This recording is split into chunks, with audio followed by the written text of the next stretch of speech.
once again, welcome back to the Mobile Legends Bang Bang World Championship M2 2020. And special thanks to our sponsors, Secret Lab, the award-winning gaming seat, engineered for long hours of comfort and sitting form. Available in the Secret Lab official stores in major e-commerces, as well as you guys can visit secretlab.co to get your hands on towards the best gaming chairs in the world. And let us not forget to thank PvP Esports, our partner in esports to turn your competitive gaming dreams into reality where gaming lives.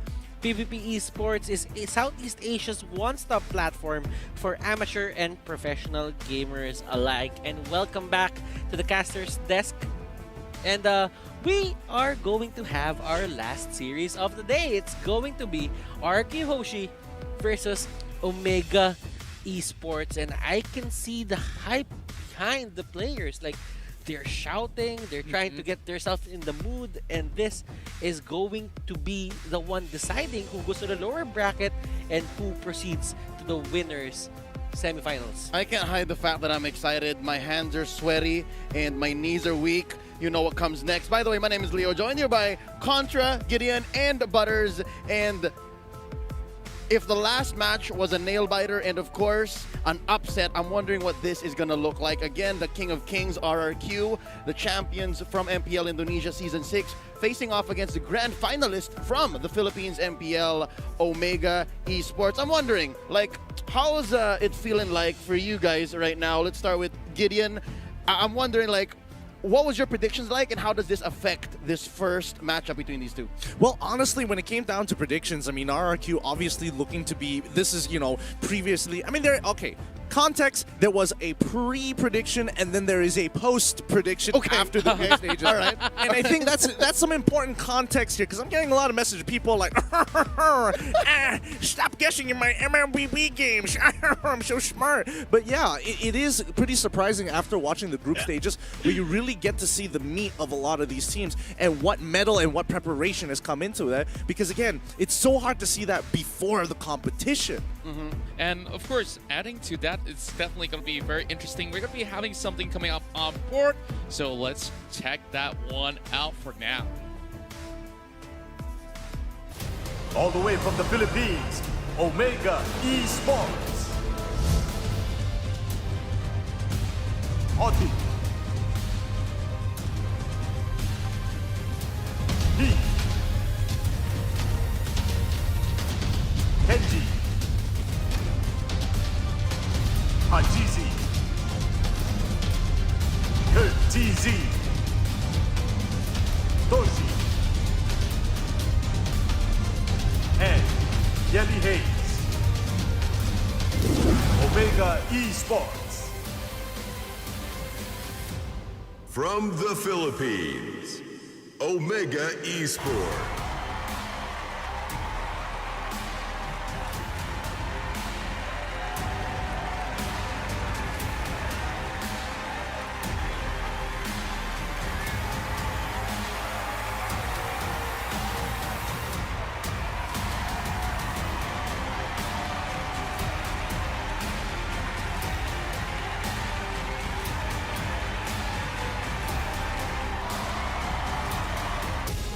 From Indonesia, it's RRQ Hoshi. Psycho. Albert. Devon. R7. Vin.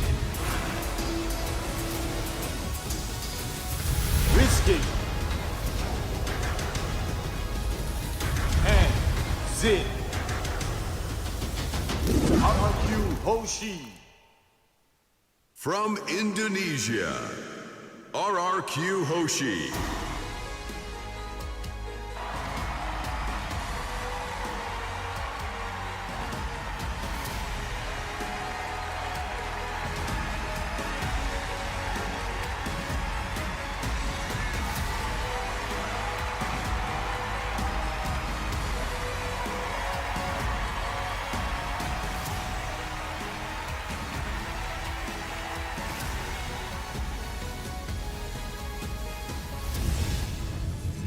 The players are ready. They are in the player booths. And right now, ladies and gentlemen, let's talk about this unspoken rivalry between Indonesia and the Philippines. Like, a lot of people don't really say it, but you can feel the intensity when these two countries meet in an international competition. Let's start with you, Gideon. Well, honestly, I think this all does stem from the very first MSC. And from there, I think we got like a good level of the scalings of where everybody was at. If there was a ruler and you pulled it up, you would definitely see Indonesia on top, Philippines right underneath them. And from then on, once the standard has been set, Filipinos and Indonesians, Indo pride and Filipinos just been wanting to crash them right off that top spot. I think I'll agree with you when you said that it started MSC. Again, I think that was the highest form of MLBB esports at a time before we had the M World Championship. But right now, there's something I'm looking forward to, man, and it comes to a head right here after this series. Because regarding that rivalry, that unspoken rivalry, right? It's there. It's in our hearts, in our minds. We just don't say it out loud as often. Yeah. We put it in the form of teams. Right? We put it in the form of teams, but yeah, I agree that it's a Filipino versus Indo thing. Here's the thing, right? As soon as this series ends, we're gonna find out who stands tall. Once more, it's a small victory. It's not over just yet. But right now, if Omega wins, boom, Filipinos up here. But if RRQ wins, I told you so. Nothing's changed. What do you think? Oh, yeah. Oh, you put me on the spot, huh? Oh, you really put me on I'm the a spot. Filipino. I think I'm just as pressured, so this is my defense mechanism. I definitely think that, both sides have been on that level of performance, and now that, of course, the Kings of Kings have already shown a little bit signs of weakness in the group stages, there's a lot more to say when both of these guys actually collide, but of course, we got our stage already The lined up. Marshal actually saved you on this, and we have our Marshal heading up to the stage. And it's Christina Nang. A lot of things are riding on this young woman's back. And looking at it, we have our two coaches right there. It's going to be James versus Vitog, or popularly known in the Philippines as Dale Dalos. Yeah. Dale Dalos here is a SEA Games gold medalist coach, all right? But James here, James, we don't even need to talk about what this man has accomplished. We've already been singing his praises. But right now, I think it's just a matter of time before we find out who the first five is. Yeah, absolutely. And I think this is going to be a really important start to the game here, because at least it gives us an idea of how serious, or maybe or not, they have something in store, especially from RRQ side. Indeed, and of course, when we talk about these two teams here, as much as when you compare those super stats, numbers don't really lie when you just look at Hajizi's form right now on his Yishun Shin. He's probably got the highest of all these KDAs, but Lemon, he's been boasting some crazy stats, and you just don't know what he's going to pull up next. The Beleric that he pulled up against EVOS SG have definitely won that entire series. You know what? I have this question for later, but right now, let us see who is going to play between these two teams. Who are the first five for these players? For the side of Smart Omega, it will be Kenji, Heath, Hajizi, Yelly Haze, and Curtizi. What do you guys think, Leo? You probably have Filipino pride up high. No. It's not Filipino pride. It's Omega pride. Omega pride. I've been watching this team, the way they've been growing for the past, 2-something years now. And in the local MPL, right, in the Philippines, they've always had this glass ceiling up the top 4. And most recently, they just broke into the grand finals. And who's to say they're not going to take M2, right? For the side of RQ, it's going to be R7, Lemon, Psycho, Albert, and Vin. And on that video that we had earlier, there was this statement: Lemon is doing lemon things. What does exactly Lemon do? Lemon just gets at you, and then he just makes your life really sour in this sort of sense, where he gets in the jungle, he tries to yoink your buff, he becomes that annoyance that you have to answer or else you have to pay the price. Yeah, we're talking about MLBB. Lemon doesn't do that in real life. Indeed. But you know what? Coming into this matchup, I want to know, what are your expectations? Honestly, I think the expectations is very high, especially for Omega to really perform beyond expectations here, especially against RRQ. Because everybody, you know, after when people just keep winning tournaments after tournaments after tournaments, especially when they're from Indonesia, you kind of get tired of it, and it's only natural that you're hoping somebody knocks them down. Unless you're, you know, from outside of the regions like us, we're just like, you know, just let y'all have it, let y'all have it. We'll sit at the sidelines and watch. It's like that meme, let them fight. Let them fight. And as you're seeing on the screens right now, Omega Esports really had those smiles up. And some of the players, this is their first time flying Oh yeah. another country and playing in an international stage. Well, for the side of RRQ, they've been here, they've done that, Oh yeah. and they aren't called kings or kings of kings without any reason. Now, for Smart Omega, do you think that they're at a disadvantage, Leo, that this is the first time that they're gonna play in an international stage? For Omega, definitely, I think it's gonna be something that might get to them. But just as a short answer, no, I don't think it's. All right. It's not gonna be a disadvantage, but it's going to be an advantage if you complete the task and predict the champions to win M2 coins. Exchange M2 coins for M2 exclusive rewards. That includes the M2 special avatar border, M2 exclusive skin, M2 battle emote, and M2 sacred statue, and you can get that for only 899 diamonds. And don't wait until the end or after the M2, because it's probably gonna be gone by that time. Yeah, and of course we got a lot to talk about on this matchup here. R7 did not get to play back in M1, and that time he was known as the very best player around. Is he still the very best coming into this tournament? I mean, you're looking at me, and I'm only going to give you a solid answer. Absolutely. R7, when have you seen R7 troll? When have you ever seen R7 choke? Never. And he is just this unwritten rule of, you expect Lemon to be the flashy one. You're expecting Psycho to always be able to be there. Albert to carry, but R7, he sits behind. He tells you, don't worry, no matter what, I got your back. And this is the first draft of this series, Omega Esports versus RRQ Hoshi, game number 1. This is for the upper bracket. This is a best of 3. And Omega Esports, they're really taking their time with this. Just to put things into perspective, this is Friday night Mobile Legends, all right? This is tonight's main event, and we're waiting for the first band to show up. We already heard it, and priority has already passed over to RRQ Hoshi. Guessing what Omega is getting rid of, but right as we stand here by waiting for RRQ Hoshi, I'm guessing that this is something we need to deal with.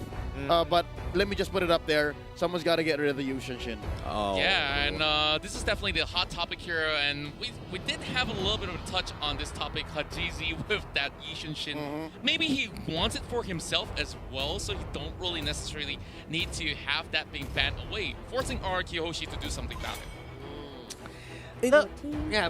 Yeah, sorry, I don't know. In these situations where it's like saying the Yishin Shin is going to be that priority band there's also that big question about Hayabusa also rising up in the stakes, and also Sylvana as well, where the meta is actively changing as these games go by. So really, the real question is, who is going to be that trendsetter first? It's always about adapting and conquering every single challenge that you have to face in the M2 World Championships.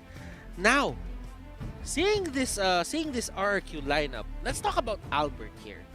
Albert is probably one of the most improved players in Indonesia. What do you think, Contra?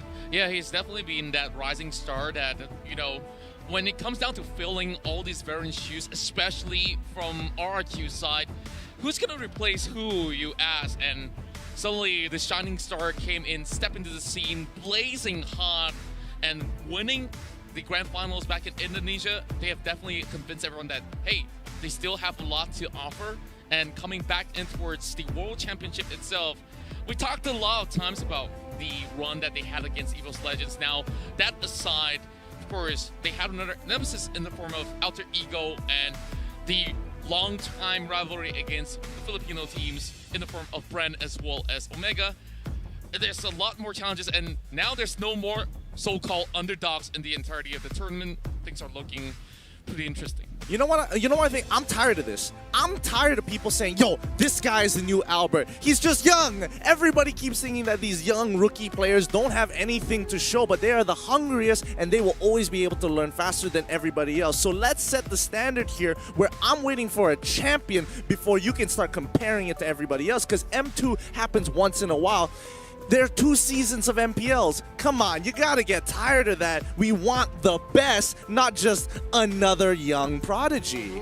You have to make a name for yourself if you really want to become the best in terms of being the best player in MLBB in the whole world. Now, Exactly. Leo, seeing how Omega just likes to change up a lot of their roles mid draft.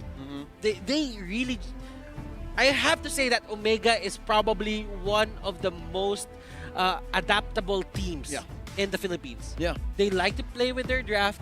They do not stick with just one certain role. Every single player can play multiple roles. I mean, this is coming straight from just how long they've been in the game, right? Like, they have a player like Haze, who started out as a tank and now is playing mid, mage support. And then you have Curtisi, who started out as an offlaner in the side lanes, mostly the EXP lanes where he likes to just duel with folks, right? And then sometimes you would see him in the mid lane.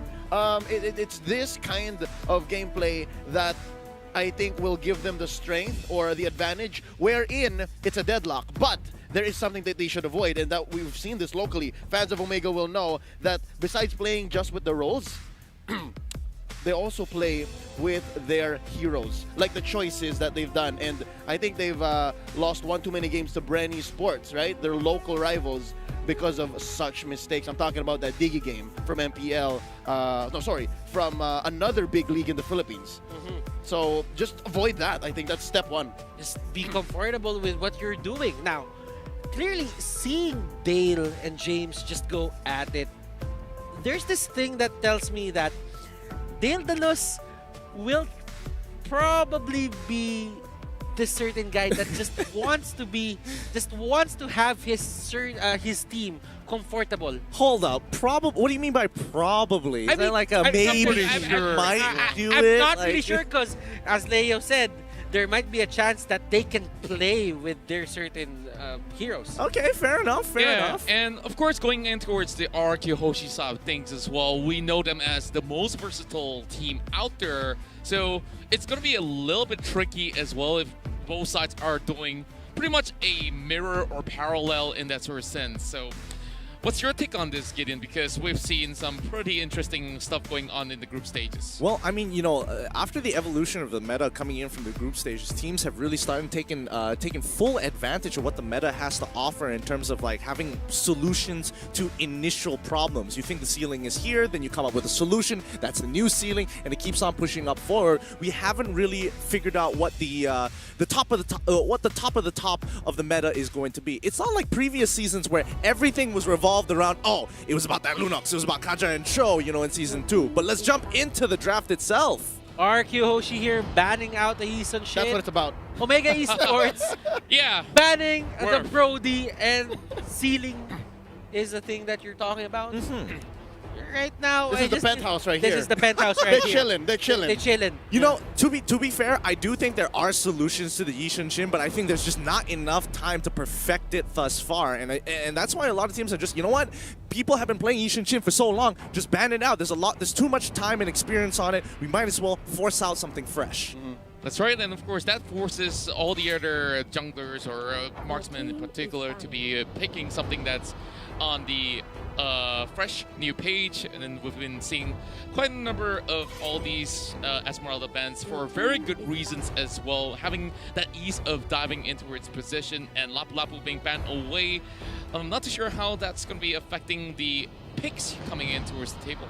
After that Lemon Lapu Lapu performance against Evo's SG, I think you wouldn't really just you wouldn't want RQ Hoshi to have that certain hero on their side. Mathilda is banned here for the side of RQ Hoshi. Now, I really think that for them they just don't want these heroes that have a mid-game spike to just come out here for the side of Omega Esports. I mean, you're saying that, but I don't see the Natalia ban just yet. I don't know if RRQ Hoshi is willing to actually deal with it, or Omega. Yep, Omega decided to ban it out. Whew! They I'll probably sweat. just heard you. I felt that as you were talking about it, it was also a split-second decision because they almost came down to the wire, right? It was like, okay, if we don't ban the Natalia here and we get rid of something like a Jawhead or a Benedetta here, the RRQ picks up, how can we make it back, right? Like, what's the combo with the Natalia? And that's just something that Coach Dale or Vito here at M2 did not want to deal with. Instead, they went with the Yelly Haze special. It's the Selena. And, of course, Mr. Fundamental's favorite hero right now is the Jawhead. R7, on the other hand, really just goes for the Benedetta. Now, there are a lot of different understandings in how to use the Benedetta. Some use her as a damage side lane. Some use her as an off tank. Now, in your opinion, like Gideon or Leo, let's just throw it to Leo. I've been asking you a lot of questions. I might be a burden. I'm sorry about that. Do you think that is the off tank Benedetta more effective than the damage Benedetta? Okay, so an example of an off-tank Benedetta would be like Flap Teasies from the group stage. That's right, Right? that's right. That just refuses to die.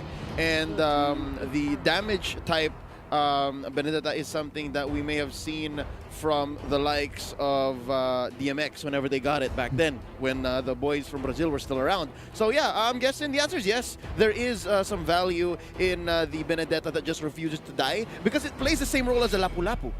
Right? Like what Gideon would call the Chad Lapu Lapu. Just face off against 3 people, 4 people, not planning for it, and then winning anyways. Okay. Excuse me, it's called Alpha Chat. There you go. There you go. There are betas, and then there are omegas, but now that was an alpha Chad Lapu. There you go. Absolutely, but yeah, I want to keep up with the current draft so far because again, we're seeing the Wan here showing up extremely early here. We don't exactly know whether it's offlane or probably in the jungle, but based on what we've seen so far, it goes into the offlane. Claude has been the next ban. Farsa has been the next ban. I wouldn't be too surprised if Loyi or Kagura is going to be the next ban for Omega, followed up by RRQ Hoshi just saying, you know what, we might as well just get rid of the Roger, right? I agree right here, and you can see a very high mobility composition coming from the side of RRQ Hoshi. They took the lane, something that Omega Esports could also play. Of course, with that being said, we do see the bans coming to fruition. You mentioned about the Loyi, it's immediately axed away. Right now, RQ Hoshi down to their last ban. They're probably thinking about banning another jungler, and that is going to be the Hayabusa. Hayabusa has been rising a bit. Well, is really rising in terms of picks in the playoffs. Yeah. So, a lot of players just want to go for that, and right now, Omega Esports, they need to choose their second to the last hero. Yeah, I think the rise of Hayabusa is coming off of the fact that there's a lack of bodies, meaning Popol Incuba doesn't see much play. There's no sun, literally no sun in M2. And yeah, again, I hope so too, right? Yeah. But again, a lot of these fights happen in tight and close spaces, and they end up in odd chases. So who does that good? Who does that well? That's Hayabusa, so I guess that's why a lot of teams have the stock built up. But right now, second to the last pick for Omega Esports is going to be the Ruby in the side lane. And then for RRQ Hoshi rounding it out, what are they missing? They need a support hero in mid. And they already have their jungler. They need another side laner. At this point in time, I mean, they've taken away quite a number of good ones and also kind of bit themselves in the back in that situation where getting rid of the Claude might not exactly been the best. So having to go for the carry, this is a really risky move, but we'll see. The last one is going to be Kagura. Oh, actually, it's going to be the Eudora. They rhyme though. Yeah, I heard that wrong. I don't blame you. Ooh, this is going to be an interesting one. Is Very, very this spicy. going to be Benedetta on Psycho? We did see this in the group stages. Very, very likely that he might just be on this Benedetta. Good call right there. And, you know, this is the second carry that we're seeing, the very first one being picked up by the side of EVOS SG. Now, the problem the other time is that the lack of tank, and, of course, they pay the price, but it does force the Benedetta to play a little bit more defensively as well. Don't you guys think? I would like to agree with that. However, there are like it depends on certain conditions. Are they going to be playing on the top side of the map? Are they going to play on the bottom side of the map? Is Benedetta going to go with the opener where she cuts the midway first before rotating back up? There's a lot of different openings that Benedetta can do, which I think is what makes her so versatile and what makes everybody kind of want to first pick her in these situations. RRQ Hoshi, they have their draft locked. Omega Esports, they picked the Roger for their last pick. In terms of the drafting, how are you guys taking this? Let's start with you, Gideon. I'm thinking, I'm leaning more a little bit towards RRQ because again, their composition is a lot easier to pull off. However, Omega, a lot of mechanical work going to be put into it. So that's a possibility to actually mess up. So that's why I'm leaning more towards the easier comp to pull off. Leo? I will go the other way. This is a fork road, and I take the Omega Esports route because their lineup looks very 2021. It looks very M2, right? It covers all the bases. You know exactly where, who is going, and it makes sense to me. So I'm saying Omega. Yeah, and I honestly can't choose one, but if I have to pick, I'm also going with Omega side for the moment here, as I can definitely see that they have pretty much of a clear-cut way to just go in for certain picks, and for the carry to be activated, it does take a little while. We talked about the clearance speed, and well, I want to see it come online, but how soon can it come online? So we will head on to the Celestial Palace, and gentlemen, please take the floor.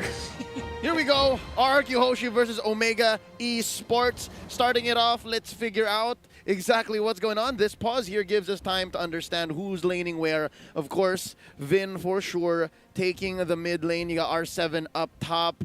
And yeah, I think when it comes to the problem of the clear speed, there's a reason why the support here, or the roamer, let's call it the roamer, is always going to come try to visit whoever's playing that carry. I think that's going to be key here. I mean, yeah, for sure. And I think, you know, the big question is when you have a weaker, or sorry, not a weaker, but a susceptible side laner like carry. Vulnerable. Vulnerable, that's the word. Yes, perfect. And you want to have mid priority. Push in that wave, be able to rotate first, because as long as you're there first, you can set up, you can set your feet deep in those trenches so that when your opponents come to attack, you have a very fortified position and you also know exactly where to kind of position yourself. Yeah, let's also talk about the level for spikes as well when we come down to where it's a full-blown fist fight team, and as they are contending for maybe perhaps the first turtle, right? Like, I think it's really interesting where the Aurora stands right here, because you on the opposing end you have the jaw hit as well as Selena, which of course poses a threat, but that one-shot potential also when 1-1 tries to go up in the air, tries to execute the ultimate, and you try to catch her as soon as you can before she can do anything else, and everyone just collapses on her. That might just be the formula. Which I understand now. If RRQ did not pick up the Eudora, then they would all the more just lose early and mid. Having the Eudora kind of shores up that level 4 spike, because they kind of have a dead hero in carry. A level 4 carry doesn't perform very different from a level 2 carry or a level 6 carry. I mean, you can honestly say that for pretty much every other marksman except for Yi Shin, whose ultimate is more utility than anything else. True, and 1-1. That's the reason why she's still relevant. As soon as you can hit crossbow of Tang, you are invulnerable. So technically, you can just go pew, pew, pew, pew, pew, pew, pew. Not the same for carry. Carry is always going to be in trouble even if she hits her ult. So yeah, most definitely they are going to rely very heavily on Vin. I don't know, because from Omega's side, like this is going to be an execution problem. Can you land those abyssal arrows? Can you be aggressive early on? And I think that might be, that's going to be really, really difficult here. But you know, Psycho did actually take the Benedetta first, so he clears out that mid wave as soon as possible, allowing Ling to kind of rotate down to get that blue. And while the rest of the team is just going to make sure, hey, I'm going to push those waves as soon as possible. Yeah, we do see a lot of pressure going on towards the 1-1 side, and I think it's still pretty much decent that we see some clear rotations on the 2-2-1 setup coming from the side of Omega Esports. So this will be self-sustaining for the moment, and what's to say that Ling possibly will be having a lot of all these great vision. We're going to be going on another pause as we talk through things. Now, a double execute setup coming from the side of RRQ Hoshi also poses a little bit of that early threat too. That is something to note. So yeah, now that we have a little bit more better vision on what things are looking like for both teams, this is a roaming Benedetta. So it's neither that off-tank Benedetta, nor is it like the full-on damage Benedetta. It's something in between. It's something that's looking to use parry to actually stun someone, like bait them in, so that, you know, the likes of the carry here can actually just go ham. I mean, of course, but I think the best role to call it is the mid laner, you know, because essentially what you want the Eudora to do is actually be that initial roamer, because she can't, like, Eudora can chase, sure, but who's going to initiate those picks and chances to take them out and abuse those double executes? Eudora, she chunks them all out, puts them on 1 HP, bam, press of a button, didn't have to do anything else. Oh, I'm sorry, I meant Benedetta. Benedetta and Eudora are going to be working to keep mid in control, yes. And then what I'm guessing is Benedetta is going to be using those sword intents to actually act like a backshot, to have additional mobility, right? Like, that's not fair. That is an off-kit dash. That's not in anywhere of your skills. Yeah, and of course it'll be really annoying to deal against. And RRQ side of things, it's really interesting that they found out about this formula in this game 1 to try to throw the side of Omega off. But when we talk about scaling as well, I'm just looking at most of all these one-on-one that has been playing in the entirety of the playoffs as well as the group stages. If you just give them a little bit more room towards the late game, hey man, this thing is going to shred you apart. That's a good question now. There's a marksman on either side. You have the carry, which by the way has been a menace in every meta game she was ready for, that she was in. First phase bannable in years past. You have the 1-1, which is the current flavor of the month. Gideon, I gotta ask you, man, when it comes to the 15-20 minutes, if it does get to that point, if we go the distance, who has better scaling?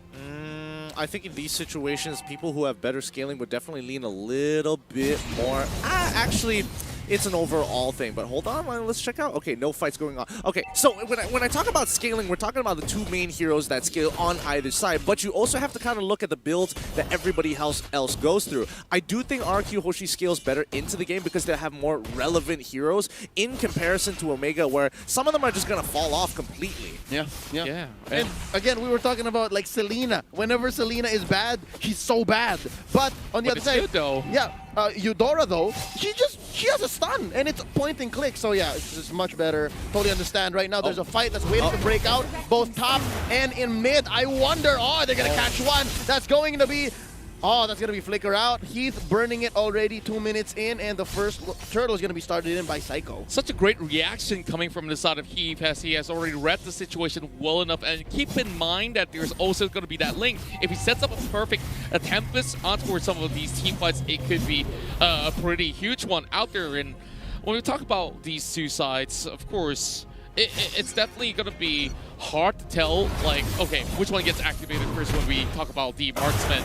Because honestly, the carry is going to take a little bit of time before getting things like the Golden Staff or the Demon Hunter Sword or stuff like that. Yeah. But yeah, like back to what was being mentioned by Gideon, it's a little bit more easier to execute compared to Omega. Yeah, and especially at the highest levels, right? You want to minimize your possibilities of making that mistake, and the more that you can minimize it, the higher chance of more consistency you can receive. Oh, here it comes. That's going to be 4 members from RRQ Hoshi coming in. And they're so aggressive. Lemon gets taken down first. Vladimir drawn by Hajizi, plus the turtle. And that's going to be some revenge from Albert, taking out Mr. Fundamental himself. That's going to be 2 going over to RRQ Hoshi, taking down Kenji. And are they done? The answer is yes. Omega Esports don't want more of this. All I gotta say is, youch. Big ouch. I mean, Omega, they saw 2 of their guys go down so fast. Hajizi's like, nah, get me out of here. I don't want any of that no more. Yeah, R7 arrived to the scene and he's like, okay, Big Dragon coming through. And,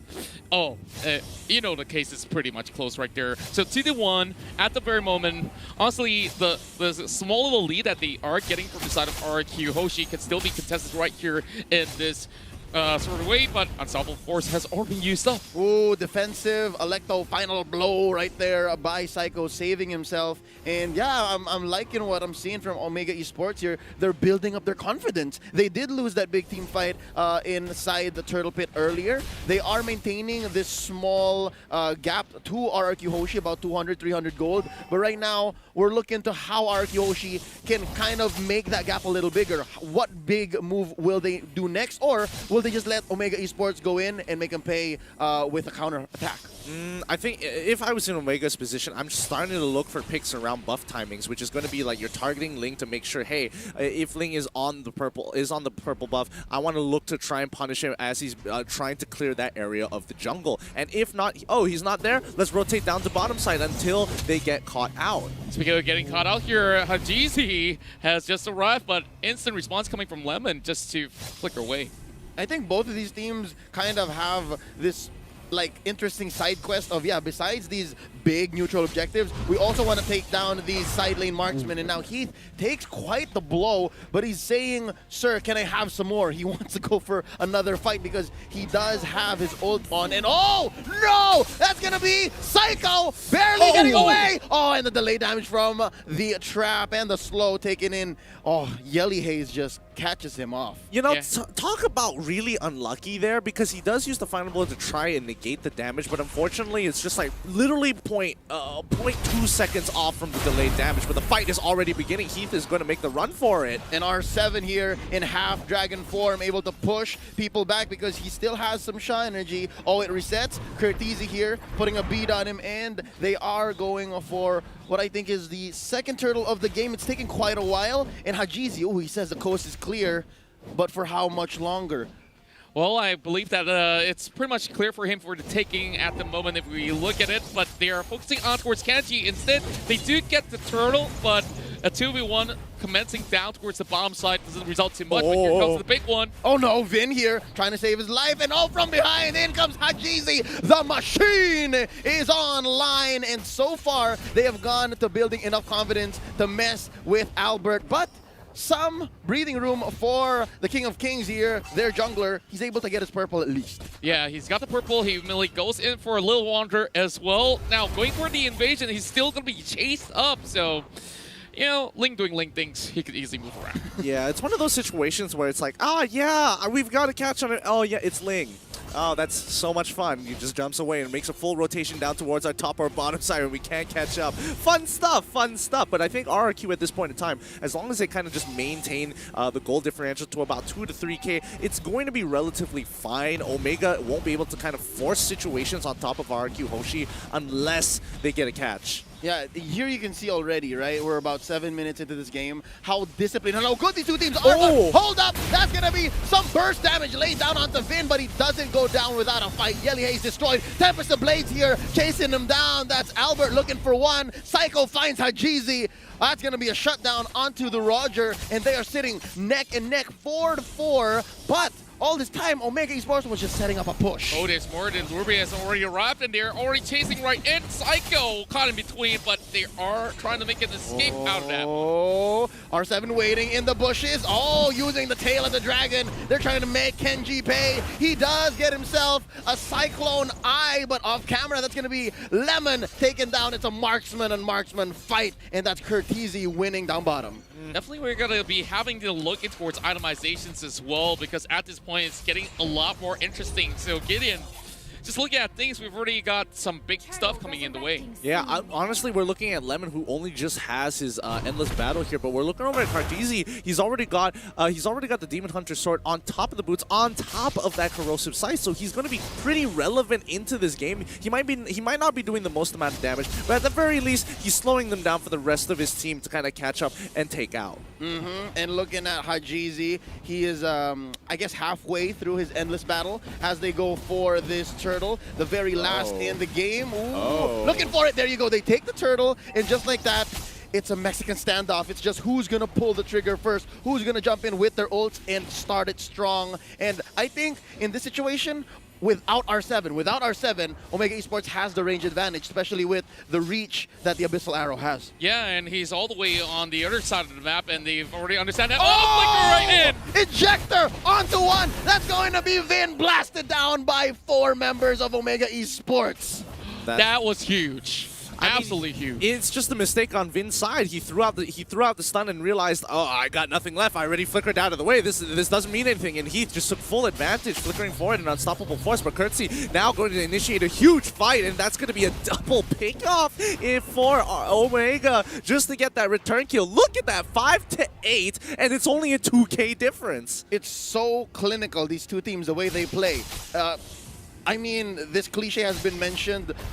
I'm pretty sure I'm beating a dead horse, but it's so chess-like, right? I'll give up my pawn, you can have a rook, but then after that I'll take a bishop. That's what this 5-8 is looking like, especially with this, you know, relatively small 3K lead. Indeed, but for the RRQ Hoshi side, they're slowly losing pieces after pieces on an unequal term. And speaking of which, they're going to be taking this buff if they don't do anything about it. Ooh, that's going to be Psycho coming in between 4 members. He wants it. Kenji trying to look for a good hook, and he finds it. In comes Hajizi, but that's going to be a stun. Psycho pays the price. R7 says, get out of our jungle. We don't want y'all here. But Hajizi wants more. Does he have the support? Yes, he does. Oh, they're waiting. They're waiting. They say we're calling it tough. Nah, it's not worth it at this point because, again, their main target here is Curtisi. As long as he has his ult, it's just not worth going for anybody else unless it's maybe a Yelly Haze, but Yelly Haze is barely in the fight, or even Kenji, but even Kenji has his ult still up. That's right, and with that being said, we're looking at Omega Esports side. Now that they are so much more up ahead after a couple of all these sort of picks, they're starting to feel a lot more confident about taking every single thing that they have inside the jungle. All they can do is just wait for the right moment to strike in. We do have the Lord up available, but over here, a little bit of a slight 1v1 between Albert as well as Kenji. Oh, it's just the battle of swords and sights, and here comes Lemon Tempest of Blades. Barely misses. Oh, he's got some dashes here. He's trying to grab. Oh, there you go. Full range stun here by Yelly Haze. Gonna be using the dashes, trying to get out of there. Not enough to save Lemon. That's 1 for free. Oh, this is while they were going for the Lord. Psycho goes down. Hajizi takes him. R7. Here comes R7. What? Oh, wow! A dragon helps the Lord get stolen by R7. That's going to be R7 surviving. Oh, I think it's worth it already.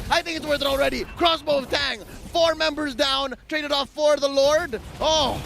No way. No absolute way. Even though they do get the Lord, just look at the Ruby right down below. Like, this Lord doesn't mean a thing at all after getting snatched away, but at least it buys some time for RRQ Hoshi. I mean, they're up by 5 towers at this point. RRQ Hoshi has not been able to kind of break through. Omega will be stopping that Lord right in its tracks. And I mean, if they had more of a wave onto mid and topside, they might have been able to get both inhibitors at the same time. And I think RRQ Hoshi, this game is slowly slipping out of their hands. I hate to say it, but stealing that Lord at that very moment is the equivalent of using a Band-Aid on a bullet wound. It held them back for what, 30 seconds tops? And they're still maintaining map pressure. Yeah, and of course, with that, they only gain maybe very slight edges out of that by just putting their bodies at where all these sort of bullets are coming through, and they just have to do something just to have that knee-jerk response. And while at it, I guess they just have to wait for another sort of opening at this moment, which is not going to come by, not until 20 minutes or so. Speaking of 20 minutes, Gideon seems to know what timers are like. And Gideon, what's your feel, man, right now before this fight happens? Oh, it actually has started. Too late. Curtisi gets blasted by Vin. Not over. They're looking for some revenge here. Vindication. That's what Omega Esports is looking for. They take out Yelly Haze. R7 is a man on a mission. They're going to blast this turret and push Omega Esports back in. Now, that timer, man, 13 minutes in. How long until we see Lemon pop off? I mean, honestly, let's double check the items so I have a better idea of what where is he with that. Lemon is currently at 6,000 gold. He's got 2 items, both pretty defensive. He doesn't even have the golden staff yet. I think at this point of time, he needs to get the golden staff to have that major kick of damage. So he'll probably get that at the 42,000 gold mark. So my guess is going to be the 16 or fit. I'll give him a bit of credit if he doesn't die and and works perfectly. 15-30. Ooh, very close. And that's Kenji flickering in. Enough to save him. Tempers of Blades. Oh, no. Albert don't want none of this. And Hajizi putting a beat on him. There's the unstoppable force from behind. Can they juggle the aggression from underneath the turret? Kenji still alive. No. Lemon about to get destroyed. Hajizi gets him. Heath puts the nail in the coffin. It's a trade so far. Hajizi for Lemon. The fight continues. Kenji's looking low. That's a blast onto Heath. Vin takes him down. This turret still stands. And only RRQ can win fights that way. Going back and forth, back and forth. And they are just forcing fights by hook or by crook. There's no other way to go about it. They don't care if they lose one member as long as they get more in return. I'm not gonna lie, Vin's is starting to become a bit of a problem for Omega in this point, and I think that's where the executional part of it is starting to kick in, because as you can see, Yelly Haze, he's not landing as many Abyssal Arrows, and even if he does, he's probably not going to be able to capitalize on it in comparison to Vin, who just goes in, full combos you, walks away and says, R7, go get him, boy. Yeah, and we've already seen purchases like the Blade of the Heptaseas coming in as well, so very much interesting as we hit towards the 15-minute mark. You can see that we are having pretty much an equal level terms after so many fights. RRQ Hoshi, not in the number of kills, but the goal has already been equal. Oh, yeah. Barely 1,000 now. Barely 1,000. RRQ Hoshi, the King of Kings, have figured out this strategy. And just like that, I think Gideon is on the mark pretty much. About, what, 3 minutes away since he did say. And right now, Albert.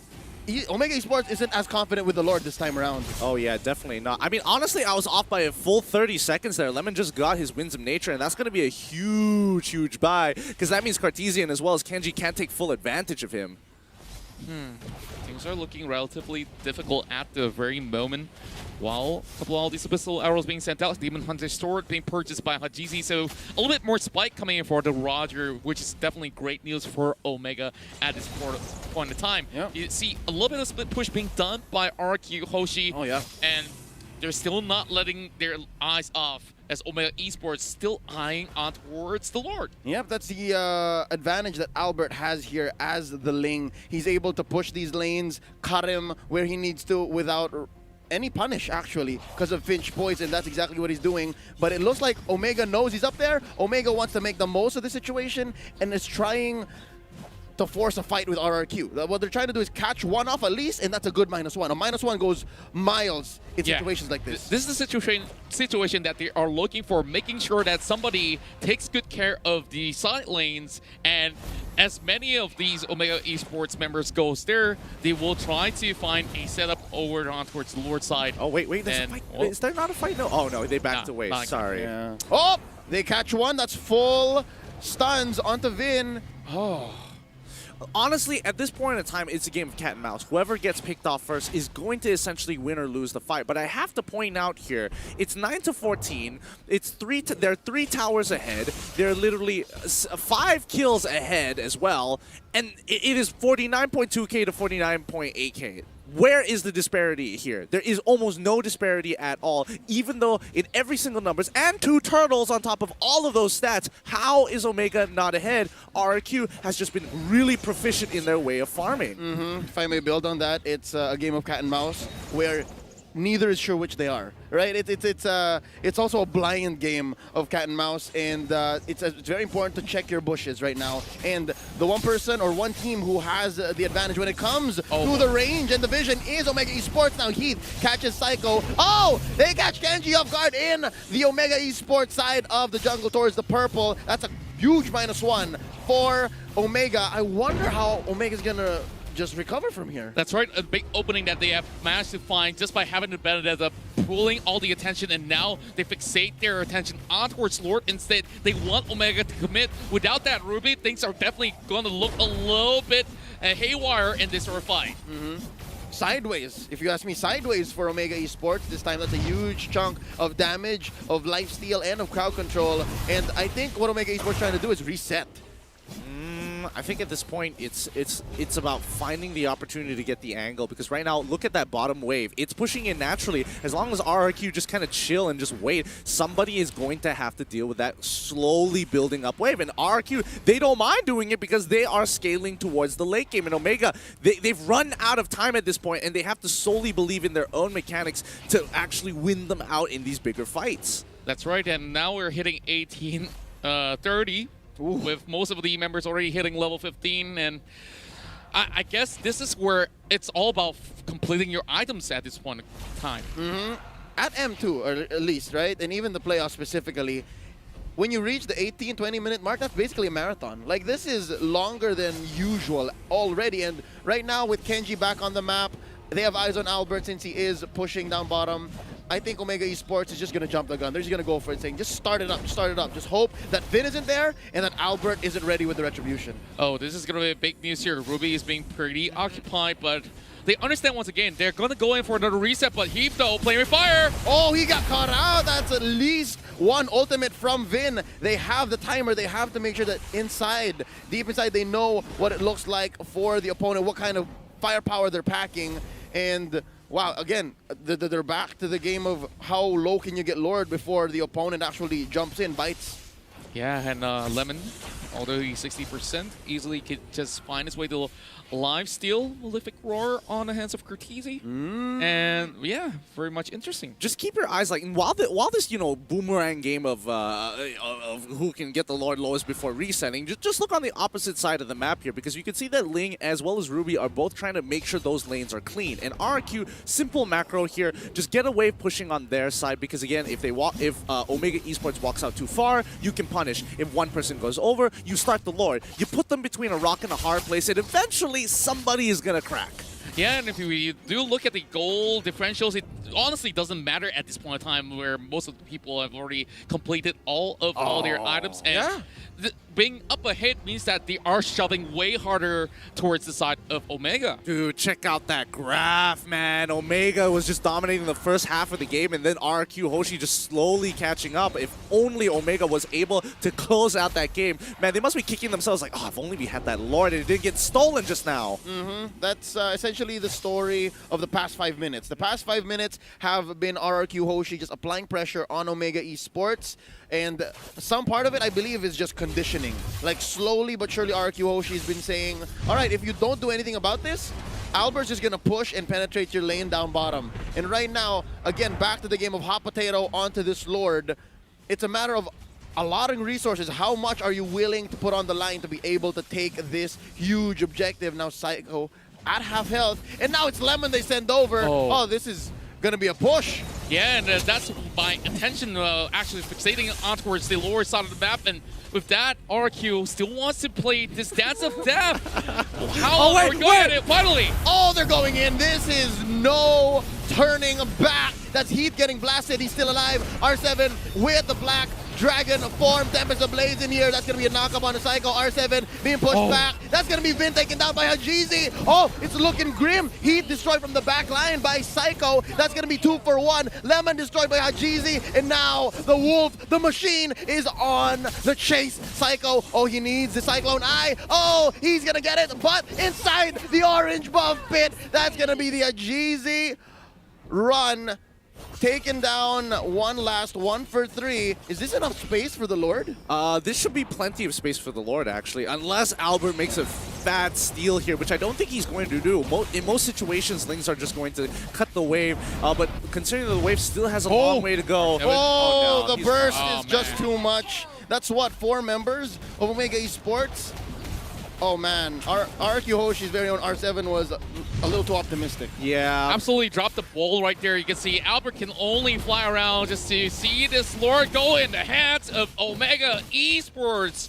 And I'm pretty sure the Filipino fans here rejoice after that long dance. And it all started from sending Lemon right down below, and Omega Esports knows, okay, we can't actually catch them out of position, and that's where that 3-for-1 trade didn't go anywhere as planned for RRQ. I think RRQ at this point in time, it's just a game of cat and mouse because, again, there's nothing much they can really do about it in most of these situations if they put themselves too far out and they get caught out by Heath. And you know what? Speaking of Heath, in that last fight, he preemptively flickered forward thinking somebody would be further, deeper into the brush. Ends up they were standing right in front of him and he just blew his flicker for no reason. But here comes Luminous Lord. Oh, but he got away with it anyways, right? Here we go now. Finally, the first inhibitor taken down, and it's going to be on the side of RRQ Hoshi. That's going to be quite a few ults spent by RRQ to take down Lord alongside that inhibitor up top as well. So it's a 2 for none, relatively clean for Omega Esports. Impressive how they're able to just center and just gather themselves once more, especially after earlier how RRQ Hoshi was slowly turning the whole map blue. Right, and now Psycho tries to cut off the way, but one big hit. That's going to be Hajizi running away. Immortality popped in here. Vin destroyed by Kurt the Herteezy, and now Hajizi. That's going to be R7 taking him down. It's so far a 1-4-1, and right now Albert destroyed once more by the 1-1, and they're going in. That's a lot of damage coming in from Lemon. That's Heath. Mr. Fundamental destroyed, and right now that's another pull. Lemon survives. Oh, I think he's going to heal up because they're still ready. They're going for this half health on all members of Omega Esports. They may have been going in too deep, and I think the investment has already been spent. R7 destroyed. That's going to be 1. Oh, yelly haze. That's going to be 2. They're trading back and forth. 2 members left. Good plays coming in from RRQ Hoshi. Even though they had a bad situation, they just have to make sure that they understand who scales into this game. Okay, Albert dies. Who do we have to depend on? Lemon. If you have to throw your body in to buy some time, then throw your body. Just like what they're doing out now, it's going to be a 2v2 situation. Oh, they triggered the crossbow tang, but Psycho gets away. Oh no. Full range. Oh, that's going to be a pull by Kenji. And that's Lemon. That's Lemon finally shut down. And that's 2 defenders, though. Vin is back in here, so that's some wave clear on the side of RRQ Hoshi. Just look at it, 50 over seconds if you go down at this point of time. RRQ Hoshi at the very least still have 3 members up, so this is where Omega Esports can continue to apply the pressure. And more than about 2 minutes in towards the game, we'll see possibly the final Lord, but they might not even need it right now. Electo final blow used to clear the waves, but Curtizi will take down the turret. Anyways, what is this? About a minute away from the 3rd Lord, and Lemon's going to be coming in on time. So I think for RRQ Hoshi, just buckle in. Just wait for Lemon to come in. And I don't know, man. Whatever you did with Vin for the 1st Lord, do that again. But at this point in time, if you actually lose at least 3 members by just snatching the Lord away, yeah, maybe you might get away with, you know, that Lord just marching towards the enemy side and you have like a full send of Omega Esports army just at your base by that point in time. Yeah. So, Curtizi having 1 final slot uncompleted, but hey, what's to say? I think he really packs a punch at this one time. I think he packs a punch too. I think they all honestly pack a punch. And the real problem right now is that they can't seem to get onto the scaling heroes. Lemon just refuses to die. Albert, he buys so much time, especially when he jumps into the backline here, that Omega Esports can only deal with 1 problem at a time. And Kenji, he's going to be staying very close to Cartesi more often than not, just to kind of protect him with the I'm Offended and making sure that he taunts the right people, just to buy that time to allow Cartesi to at the very least have enough weakness procs just so they can use his ultimate in a clutch situation. Yep, and we've seen earlier, a crossbow tang is not a confirmed kill. Not at all, because of how this Rome Benedetta is playing in right now. That's going to be a fight. I think they're picking. Oh, Vin gets caught out. Oh, he lets out the ult. That's going to be flame shot used already by Yelly Haze. And Hajizi destroyed by Lemon from the back line. Tempest Ablaze here by Albert. That's going to be trades left and right. Kenji down as well as Hajizi. 2 for 1. I think they are ripe for the Lord take. Yeah, and we just saw the positioning of Lemon initially was a little bit questionable, but when he flickered to get that position, to get that first opening, it started to make sense where the rest of RRQ Hoshi will be able to penetrate through from a very awkwardly positioned Omega Esports. Honestly, I'm surprised that Omega didn't just jump onto Lemon there. Like, he was free, and you can see that the Unstoppable Force was up there. They were just waiting out the winds of nature, but that's just like a second long. So it's kind of on Omega, who I think were in disbelief. Like, no way he's doing this. This is kind of troll, right? Yeah, again. give carry, what, 1.2 seconds of free hits, especially with full lock items like this. You're in for a bad time, and right now, oh, Albert's stealing oranges now. This is going to be rough for Hajizi when he comes back. And you can see Psycho really roams in towards the mid side as well. They're having two members right over the lower side of the map. And this Lord right here is the terminator of the entirety of this game, which honestly, Omega Esports hasn't been able to find a safe way to even get a pick in this sort of sense. Yeah, no, it's because of, again, the vision that Omega Esports has is trumped by the mobility that RRQ Hoshi has right now, right? Like, again, Gideon mentioned the forward flicker by Heath. If he only knew that there was no one in the bush, I think Yelly Haze hasn't warded that area yet. If he only knew that he was right in his face, he could have used that mobility to close the gap. But right now, oh, nice catch. That's going to be Lemon caught by the ejector, and he's going to get blasted down. Heath trying to run, save his life, and he survives. But look at Albert. Albert looking to just cut the waves. Oh, it's a silent Cold War between Kenji and Albert. Both sides just not letting up here, but at the end of the day, who wins out in these later stages? I mean, Yelly Haze, he's going to take some damage. Psycho is just going to chase him down, and nope, the rest of the team back off, and they could, I mean, I don't think Lemon wants to fight without his ult here, so Psycho has got to be real careful. Psycho right in between all these members of Omega Esports, not looking all too great. As much as he has immortality, he can buy only very a few seconds in towards this match, but he's trying his best to make it out alive. Lemon, as much as he's nearby, What? he's still getting out of this. What? I take my words back. Psycho things! Madman!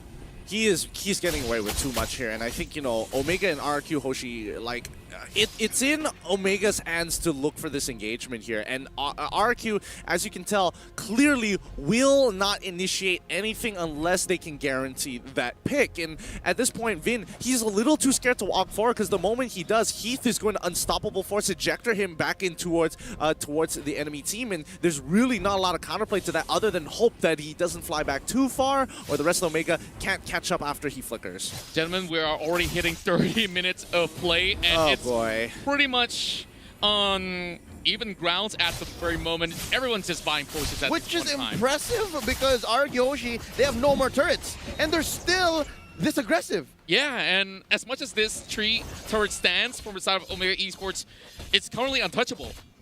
Yeah, so it's more of, again, a standstill right now. The Yeah. headlock. And hold up, RRQ Hoshi. That's going to be R7. Black Dragon form catches Yelly Haze off. Lemon finishes him off. That's already a -1. And looking at the map in general, Omega Esports not going to find an easy pickoff just like that. There's no Vindication anywhere soon. Not even Psycho. Again, we know Psycho runs away like this. This is what he does. Yeah, he just gets away with everything on the line, just pulling every aggro that he can possibly get. And this constant split push will not stop at all, but Lemon, he could possibly solo this if Omega does not pay attention. I mean, Omega definitely knows that this is going on. However, they have to send members to the other side of the map, and Albert, he's able to control this, and he's going in for the full engagement. Oh, there's going to be Heath. His immortality pops inside. He has a few shields to buy time. Oh, Kurtizi, just in time. Crossbow tank, and they burst him. That's Heath taken down. R7. Where is R7? That's going to be Kurtizi. Oh, Hajizi as well. They're running away. Oh, can Psycho finish him off? Lemon from behind. Kenji gets him. That's Psycho taking down Kurtizi. 1-1 off the table right now. Kenji flickers in, saves himself just in time, and now there's Hajizi. There's two chances at a steal here. Hajizi and Kenji, I don't know, Yelly Haze needs to start clearing waves. And, yo, this might be RRQ's. I feel like RRQ is just more confident this time around. Like it should be. However, Selena and those Abyssal Arrows could be the game changer. Vin just waiting for the catch. He gets caught out himself. Oh, Vin is still alive because they are going to burst down Yelly Haze. And Yelly Haze is still in this. Vin gets destroyed. Hajizi gets him from behind. The delayed damage gets down Yelly Haze, and there's still 4v3. Hajizi survives. Psycho's chasing him. Oh, they're looking for the juke. And, oh, what a transform! Oh, they're gonna find them anyways. Kenji's still in this. There's not enough damage from the side of Omega, though. Fight still going on here. Going strong. This brawl is going to go. Kenji finally gets taken out. The ejector out to Psycho. This is finally looking good for RRQ. My goodness, Omega, they've got to be real frustrated about this entire situation. Yo, just look at the waves that's already crashing right in. Oh, Oh, this is something that RRQ has to watch out for as well. Again, note, they can join fights as long as they want, but if they don't manage their waves, it could end in the blink of an eye. And I think all of these long team fights, it's resulted in, again, more members of Omega coming back, but finally this is third Lord. I can say confidently, it's gonna go definitely to RRQ Hoshi. Oh! Definitely. Close, close. I thought there was another Vin situation. Yeah, it almost could have been in that sort of sense with Heath being so close by. And unfortunately, things are starting to open up for the side of RRQ Hoshi. And Omega Esports had to back away and retreat, not having Hajizi as well as Kenji around.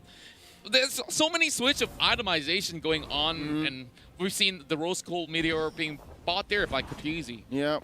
Kurt swapping around. That last slot is his juggle slot. Yeah, I mean, it's going to be important that teams know how to juggle their items, especially this late. Oh wait, hold on. This is the pick of a lifetime. Bin is getting chunked back, but this could be the fight that they've been looking for. Like the final blow by Psycho, trying to dive in and take out the softies from behind. Heath destroyed here by Lemon, and Psycho able to just maintain pressure here, just escort Lord into this inhibitor, and that's going to be Kenji getting blasted down by Lemon. Ladies and gentlemen, carry is back. That's going to be the push on all three inhibitors for Omega Esports. Curtisi taking down Vin. That's going to be a crossbow of Tang. Hajizi destroyed here. It's just a matter of time. They just need to focus down on the base. And ladies and gentlemen, the King of Kings take game number 1 after a long, drawn-out game here in the very last day. Oh, sorry, the last game of day 1 in the playoffs. 34 minutes, 14 seconds on the clock. This has to be the longest game in the playoff runs thus far. And my oh my, what a comeback coming from the King of Kings. Contra, my friend, that is the longest game of all time here. Butters, what do you have to say? I can see you rubbing your eyes like, oh my goodness, I've been staring at the screen for 30 long minutes. 30 long minutes, and to be honest, it could have gone both ways. It was a battle of having the less errors, and the 1-1 was looking great. Omega looked great at the early stages of the game. They made a few mistakes along the way. RRQ capitalized on it, and the Kings of Kings are actually the Kings of comebacks as well. I think we've been sleeping on RRQ. It's so weird to say that we've been sleeping on RRQ. And the past few days have always been about, oh, Alter Ego this, Bren Esports that. But ladies and gentlemen, y'all are forgetting.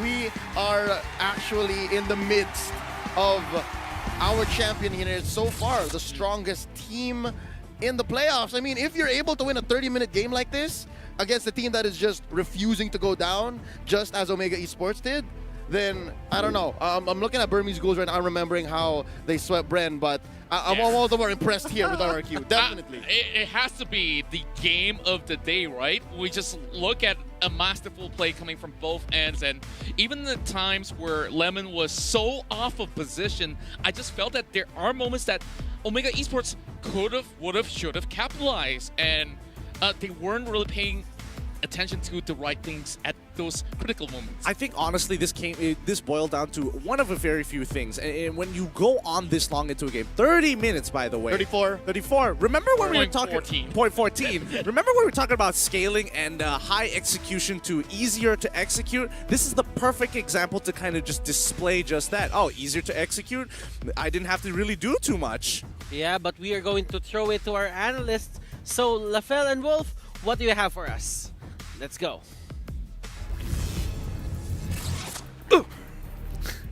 They threw us. Yeah, That was the joke. that was a joke. My name is Lafel, this is Wolf. So, a 30-something minute game. A 30-something minute game that I predicted and you cursed. Yeah. But this is all your fault. I should have just said which team will win and lose. I shouldn't have said the 10-minute thing. You know what? I think that I'm gonna tell whoever hosts this whatever tournament this is, we should not be asking you anything about what you will want, what you predict. Agree. Now let's talk about the game. Let's actually talk about the game. Now the thing is, a lot that can be talked about is in the draft itself. I mean, of course, we see that a lot of gameplay, but the thing is, I want to see the interaction between heroes. Like, for example, we see Hajizi with Roger being really, really good, but who shut him down in the midst of all of that team fight? Like, according to what I saw, is Eudora. Definitely the Eudora. I also have to take note the decision coming out from Omega Esports to take the 1-1 instead of the Benedetta. Because if you notice, the Yisanshin was banned and all the other big heroes out there, big ticket heroes.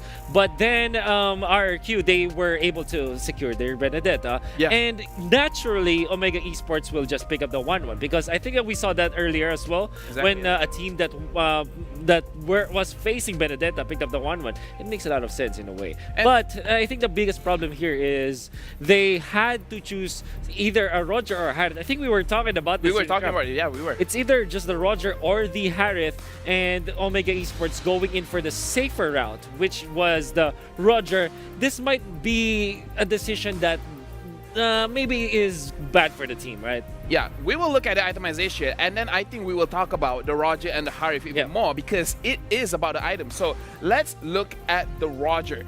Casual items, mostly damaging items as well as 2 defensive ones. But the thing is, why we talked about Harith is just because Harith is actually pretty good in terms of scaling. Roger, you have to snowball. So it's 2 different kind of heroes. So it's like Omega and RRQ, why we even brought it up is because both of these teams, they enjoy playing very, very slowly. They enjoy scaling into the game and then trying to win off of a big team fight. And in this situation, if Harith has the Calamity Reaper, Feather of Heaven, as well as the concentrated energy, he will be able to survive against all of this onslaught from RRQ Hoshi. I mean, sure, get bursted a little bit by the Eudora, but with the Chrono Dash, instantly heals back. Yeah, there's a lot of utility outside of the just bursting out, pushing damage, right? And imagine if Omega Esports had something with a better late game objective taking potential, like the High, for example, right? It would be totally different. I want to say though, Omega Esports with their draft and with the stats that we're looking at right now, 3 turtles going in their favor,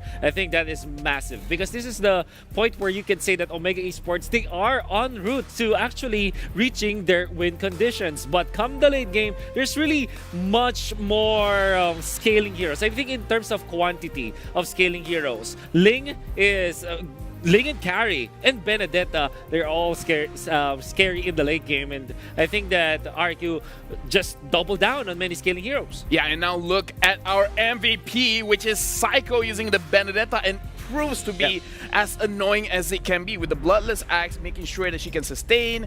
And I think she sold 1 item, because I cannot imagine how you can play that level of a game and not have full items. But either way, being super tanky as well as creating a nuisance in the backline, making sure that Omega cannot really stay for a team fight, because the Electro Final Blow, it actually hurts. It hurts a lot. I think that Psycho is just the hardest working man in the M2 World Championship. This guy was the MVP, my personal MVP as well, because he was able to defend their base. Oh, and you know what he did? He went into the fight. When he was low, he goes back to base to heal up and then gets back to the fight, clears out the wave with the Electro Final Blow, and just did everything. He salvaged this game. I'm telling you. Of course, there was a nice steal on the Lord, but this guy, Psycho, salvaged this fight. Yeah, I think coming up in the next game, we have to see how do they do the pick and ban, because I feel like a lot of the bans will be more structured according to the teams. And we can hear that the players are ready. Wow, I hope that you heard that. To anyone who's watching right now, it's crazy in here, in the stadium. There's so many cheers and noises, and it's hyped. It almost feels like the finals already, but either way, that is it from us. We will go back to the casters to do game number 2. So casters, take it away. Welcome back to the caster's desk, and thank you, analysts, for running us through game number 1. Now, as we move on, let's head on to game number 2. But let's talk about game number 1 a bit.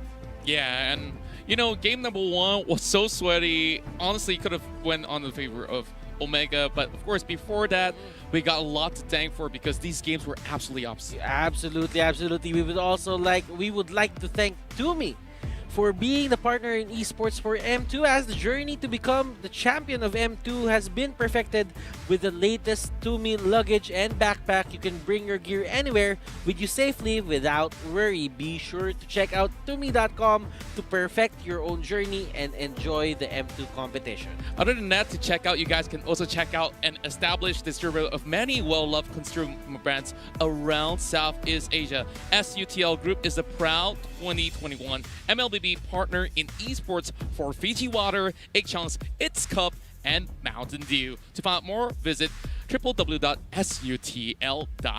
And you can catch the live streaming of the mega event Mobile Legends Bang Bang M2 World Championship 2020 held in Singapore for free on MeWatch from 18th of January to the 24th.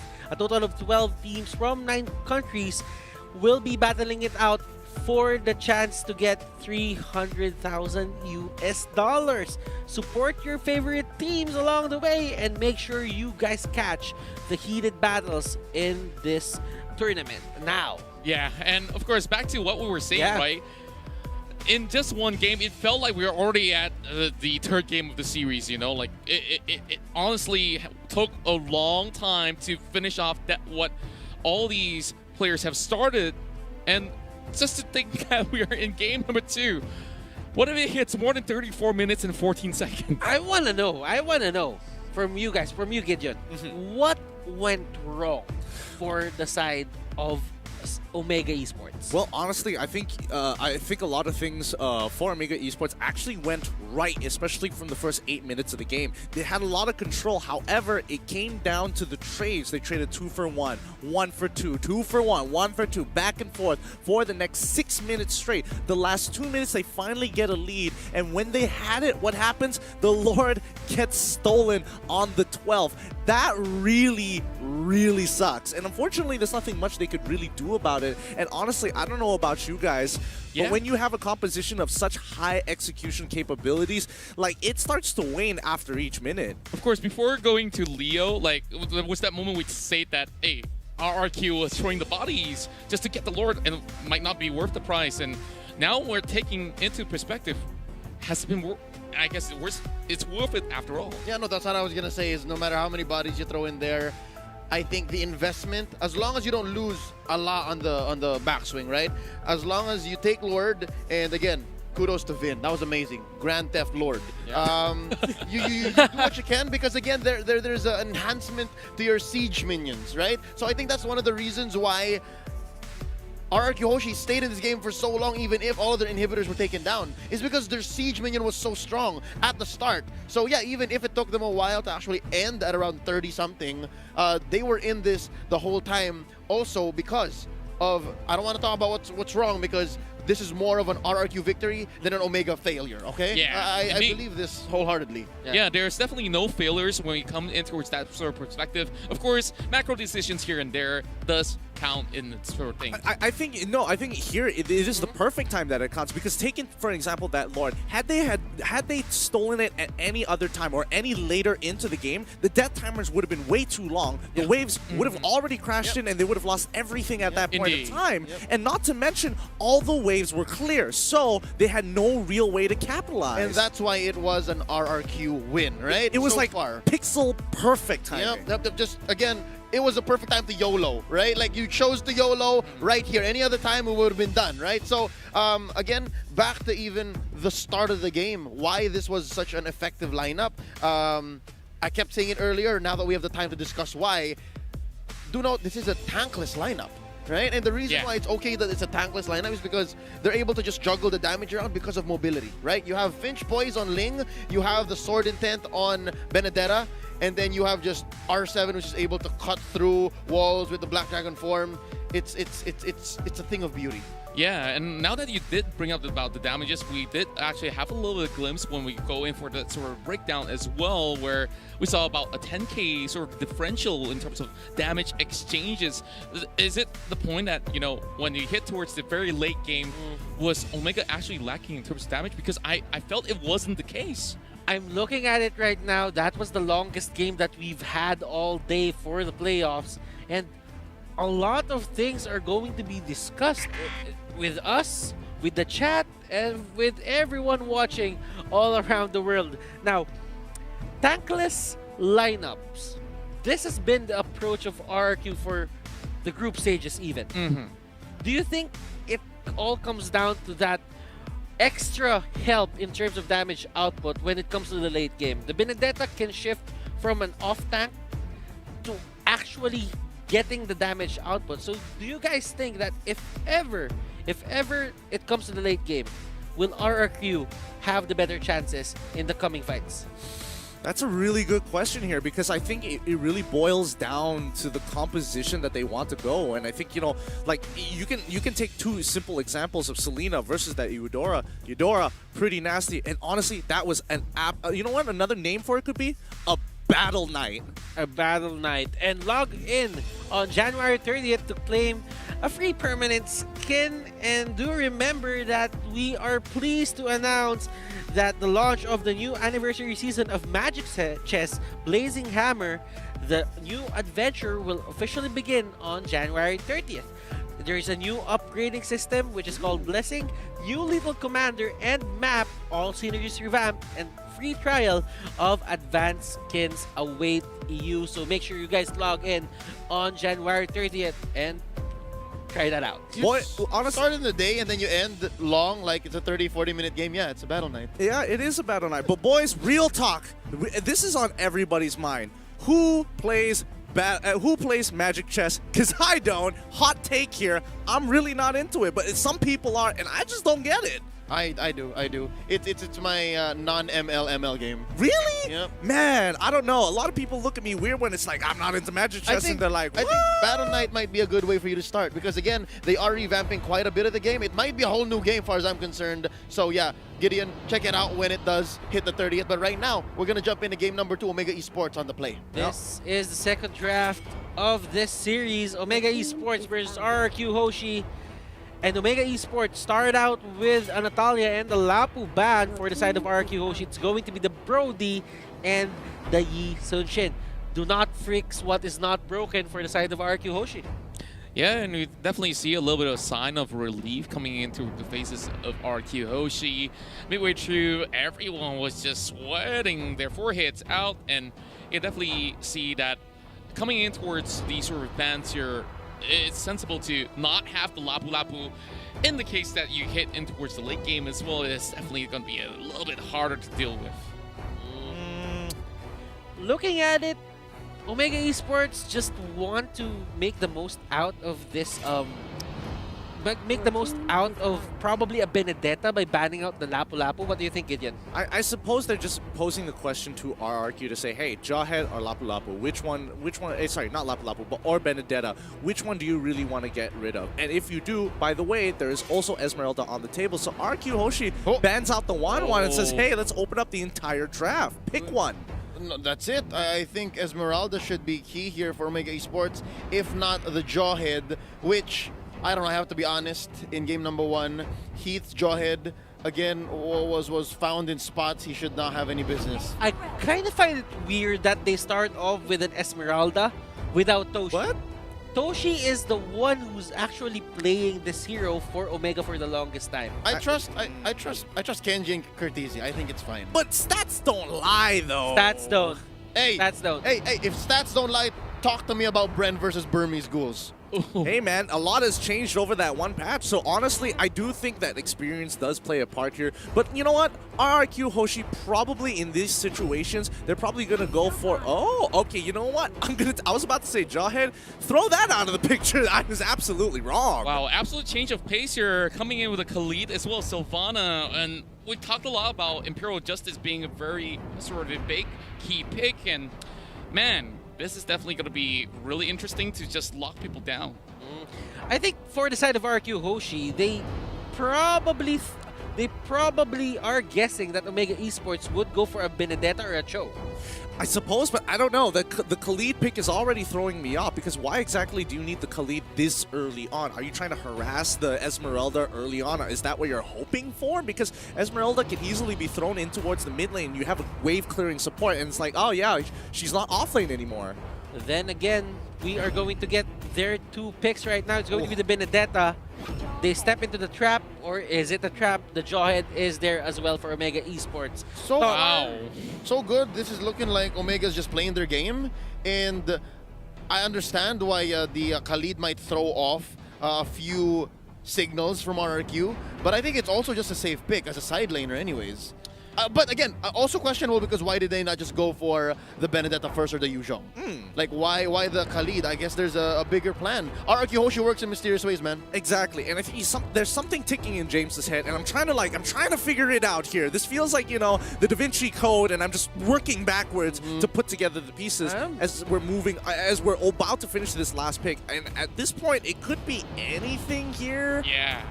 I kind of get RRQ Hoshi wants to break the status quo Bruno. a bit here, and they really just keep on throwing us off with these kinds of picks. Bruno is their third pick. So this is definitely a secret sauce that they are unveiling here. So you got something to say before, of course, I continue my point. Well, honestly, I think the only reason why they chose Bruno is because Carry is too slow and Claude is counterintuitive. That's basically all I've got so far. Yeah, and we've already known for a fact that nobody's going to touch a Yi Xunshin 1-1 really being banned now. Now, giving a lot of power picks, though, over on towards Omega Esports, like, I'm pretty sure they are ecstatic just to get in towards the program, and we're already seeing a Selena being taken out of the picture here, which Omega Esports was initially going for it. Now, we are going to head to the final ban here of RRQ Hoshi. RRQ did their research. They banned out the Ling. They do not want it to go to the hands of Hajizi. And I wouldn't be too surprised if they decided to ban out Hayabusa here on the side of RRQ Hoshi if they want to make, or Claude if they want to make sure that's like, hey, absolutely zero scaling, and they're gonna have to just depend on the Benedetta, who doesn't exactly hyperscale, and Esmeralda, who does, is just really nasty. Banning out the Luyi. There are a lot of open heroes here for the side of Omega Esports, though. In terms of the mid lane, you have the Lance. You really have a lot of options. Hell, even Benedetta could go to the mid lane if Omega wanted it to be a mid laner or jungler. That's a good point. Yeah, exactly like what Psycho did in the past game could potentially be a formula that they could take good use of from that page. Now, we're just waiting for the last possible... Well, this is the last ban for the side of Omega Esports. They're taking their time, trying to not rush things. Probably a Forza would be a nice ban here for their side, and they go for a Diggy. I get the Diggy though. I get the Diggy. This is shades of what Burmese Ghouls did earlier with their own Diggy. Rafaela, it's a way to stop out. It's a way to help Bruno maneuver through the fight. Yeah. And in terms of Diggy, you're just going to negate a lot of these Jawhead, Esmeralda disables, and probably Omega Esports, they're thinking about getting some team fight ultimates going on for their side. Yeah, that's what I was thinking too, because you don't just necessarily ban out the Diggy just for a Sylvana. It just doesn't add up necessarily. But RRQ Hoshi taking up the Rafaela, something very, very interesting. They want to be able to outmaneuver this Esmeralda overall. But again, big ultimates here. What could it be? Last two picks for this draft of game number 2. It's going to be the Farsa and the Harley. Okay. Okay, so this kind of telegraphs that it is Farsa in mid, Harley in the jungle, and I think they're a little conservative when it comes to the magic damage. I must say, Esmeralda's a hybrid. Yeah, I mean, true, but for the large majority, she works weird. She works weird in the sense where it's like, I kind of do damage, but I give you shield, turn your life into shields and then steal it away, you know? It's rather interesting, but majority of her damage does come from magic. And RQ Hoshi, they're going to finish it off with the Belleric. Oh, this is such an interesting composition coming in from RRQ, and it's definitely something to just kind of watch back later on to understand what is going on. Wow, the layered defense coming in from the side of RQ Hoshi, though, is definitely going to be something interesting to watch, especially you have that sustain coming from the Rafaela, going with the holy healings and just keeping them up all night long, alongside with the Khalid, which is already kind of tough to deal against. But looking at the sort of the pace that we're going in towards game number 2, this draft, which is definitely the first out of the many that is being pulled up from the side of RQ Hoshi, is keeping our eyes wide open. RRQ Hoshi, clearly they have a different stand on the meta right now. They are playing, they are throwing us off, and right now we're trying to decode whatever it is that they're trying to do in this meta. And Omega Esports, they really have to face this. I hope they figure out something in this game, because if not, they're going to go to the lower bracket. Ladies and gentlemen, game number 2. We head on to the Celestial Palace, and Gideon, Leo, and Contra, take it away. Thanks, Butters. And this game is, I'm hoping it doesn't reach all the way to that 30, but RRQ Hoshi wants to start off strong. And when you got a Bruno and when you have a Rafaela, you just can't help but to look to push them out of their own jungle. All right, this is Psycho once more in the roaming role on that Rafaela. And we're trying to decipher slowly what's going on with this lineup. Curtizi juggling these waves, juggling the aggression, and there seems to be a scuffle here in the river for the Litho Wanderer. Not exactly sure who got it, but oh, Heath was just chilling. Oh man, and yep, they just ran past him, forced to flicker away this time around. So not all too shabby after all for attempt from RQ. So honestly, I think Heath was just clenching his butt cheeks, just like, don't notice me, as he slowly walked on out and waddled through river. yeah, like this kind of things don't just go by unnoticed. Most often than not in competitive play. Over on towards the lower side, we do have Kenji versus R7. Oh, first blood. No, but he's gonna get returned. Wait, don't tell me you got. Okay, I thought he was executed for a moment there. I was like, no way, the passive would have procced at some point. Would have been amazing. I think that's what he was just hedging on. And right now, look at this. Kenji baiting out R7. Does he know that Hajizi's waiting here? Oh, there you go. Poker trick, clearing the waves, and R7's not having any of it. They go for the crab. I think overall this game is just going to be like a nice and slow pace here, unless RQ wants to ramp it up by adding gasoline to the little fire that they've started so far, especially since both sides haven't really gotten too far ahead. And I think even Khalid is just chilling in his lane, thinking, I don't really need to do anything and hold and protect myself. Yeah, and speaking of which, I'm definitely keeping my eyes on Hajizi as well, as he'll be setting to go in for those picks up in towards the mid game itself. I'm not sure what kind of position can he possibly pull up this time, but they're pulling out the turtle. All right, here we go. Starting it up. That's 4 members of RRQ Hoshi. Omega Esports going to answer back. Turtle at less than half health. Feathered air strike pulled in here by Yelly Haze. Vin going to be the first target. They're not having any of it. Heath does not have unstoppable force, but he has ejector. Vin gets bursted down, taken out by Hajizi. That's going to be a trade, though. Hajizi destroyed by Albert from the back lines. It's free hits from the Bruno. That's going to be 2 for none plus a turtle. 2 for 1 make that.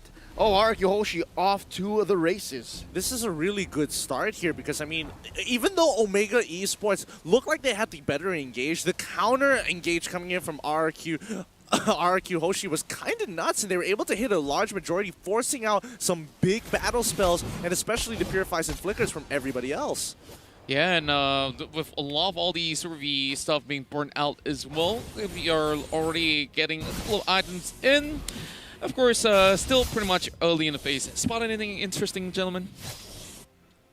Not just yet. I think it's still relatively similar, but it's going to be a huge fight here as the Feathered Airstrike comes through, but Lemon is in the backside wanting to stop this move from Farsa. Oh. She can't even hit Wings by Wings. Hajizi is the next to fall. They're diving. Oh my goodness. A triple kill going over to your boy, Albert. 4 for 1. I'll take that any day, plus a good amount of hits on this outer turret energy shield. Nay, make it the whole turret taken down not even 4 minutes in.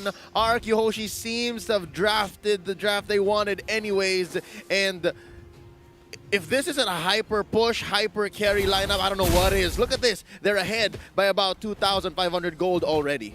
Yeah, and raising the baby strat definitely working very well in favor of the side of RRQ, already feeding 5 kills to Albert, who's pretty much all grown up right now. And my concern is this, they're going to be going for another pick. Oh, nice ejector, trying to save Heath, but it is all in vain as Lemon gets away. That's going to be deadly magic set in by Kaltizi, but we all know Lemon's going to survive. This is, oh boy, this is some big moves made by RRQ Hoshi. They're just they're pretty far ahead and this early into the game. Wait, no, this could be something a little bit more here because RRQ, the fact that they are rotating between mid and bottom side, they want to break the mid side so they have more space to work with when they're just kind of putting their pressure on the turtle and maybe could even force a chase into the enemy jungle. Yep, and just go for the mad snowball here, and exactly that's what they're doing. Again, they opened up the main artery in mid.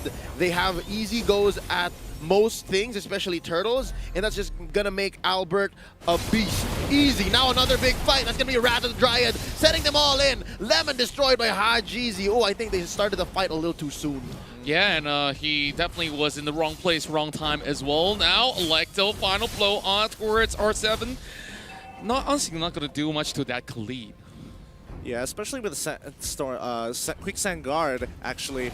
He is just going to heal back up to pretty much full and just continue to just soak up as much pressure as possible. And Kartizi, no matter how much damage he gets on him, boom, he gets hit by the ult. Kartizi, R7 could look to finish him off, but Hajizi is there to protect him. Oh, he manages to get him. He forgot about the passive. R7 still alive. He's getting hit by literally everything and walks away like nothing ever happened. Amazing. He comboed the passive and the execute. I think that was the nail in the coffin that caught Kurtizi off. Usually you don't get Kurtizi with that, but something's telling me maybe Omega's kind of tilted. Maybe it's getting to Omega. The long game, the 34-minute game earlier, and just this hyper-aggressive draft. Definitely getting in their heads. Just look at the way that he plays the Khalid, just flickers right in, and yeah, there it goes. Doing everything that RRQ needs to do just to get straight, direct in towards the heart, not only the head. It's getting scary here because if this is the tactics that RRQ are going to employ just to tilt their opponents, dragging out the 30-minute games, oh no. Boy. Oh, nice use of the Rampaging Sandstorm, forcing Heath to go for the flicker back. Hey, if you're using your opponent's tanks, again, a playmaking tanks, skills and battle spells to just push them back and just go for failed attempt, it's going to be a non-starter. And if you do this for the next 3 minutes, you're going to see Vin here, Albert, build up to more than just a Berserker's Fury. I'm seeing maybe a battle, an endless battle in 2 minutes. I suppose, but I think like they got the Berserker's Fury. Endless Battle is probably going to be coming up real soon as well, like you said. But is that going to be enough? Like, what happens once Omega has kind of scaled up and oh, this is a pick? Oh, that's Vin. Oh, he's able to get out despite all the deadly magics. Nice pin down, Imperial Justice onto Heath, and yeah, you're underneath the turret. You turn it into a chase like this. It's gonna be fine. Emoji Esports knows to retreat. Oh boy, yikes. Just look at how fast he just melted down right there as he tries to go in for the pickup. But even if they managed to get that catch, the rest of Omega Esports evidently wasn't ready to respond to that pick itself. So not sure if it's miscomm or, you know, something that he hopes to just burst it down in the blink of an eye. Oh boy, Albert is so huge. He's literally critting for 1.8k. 1.8k. Let that sink in for a bit because it's only 7 minutes into this game, going to 8. 1.8k, that's about half of most heroes' life bars at this point. And yeah, no quarter here for this tier 2 turret up top. Rampaging Sandstorm starting it up. That's going to be the Feathered Airstrike pushing them back. But no, they already set their sights on Heath and take down the Jawhead, as well as this mid lane turret. Inhibitors left standing, save for bottom. This is aggression like we've never seen before, at least in the playoffs, especially with a draft as unorthodox as this. I mean, Albert is enabled and they want more. Look at that damage. Kurtizi barely stood a chance. Lemon went over the wall just to try and get him with the Dryas, but luckily Kurtizi survives with just a sliver of health. Yeah, Kurtizi almost dropped right there, and now I'm just being left speechless on how effective this composition have worked out in favor of RRQ, Hoshi, and Omega Esports now could not really leave the base at the moment. Yep, they got the breastplate up for Kenji, now playing very defensively. Yo, the breastplate on Kenji feels reactionary. It just feels like, oh, I need to build it because we're dying too soon. It honestly feels miserable right now. Looking at the record here, 4-11, about 7k ahead is RRQ Hoshi. This First Lord here, if they don't do anything that just changes the way that they engage, which I'm struggling to find right now. I do think that it's a free lord already. This one, 3 seconds away, and there you go. Albert already has the endless battle. I think that's a Blade of Despair coming up next. Oh, they catch a GZ off. Albert uses not even the Wave of the World just yet. That's a double for the Bruno, and they are going for the throat. They are going for this mid lane inhibitor. Feathered Airstrike being called off by Yelly Haze. He's saying they're at our gates. They're at our gates. Mayday. Mayday, mayday. They're already calling the red alert right now as Omega Esports forcing their way out of this one. And RRQ, they're looking to close the game. Oh no, that's it, ladies and gentlemen. 10 minutes in, 4 seconds. RRQ Hoshi shock the world. 2 Filipino teams back-to-back knocked down into the lower bracket. Oh my goodness, that has to be one of the fastest games we have seen thus far at M2. And of course, it has to be with the first place runner-up from M1 and the absolute chance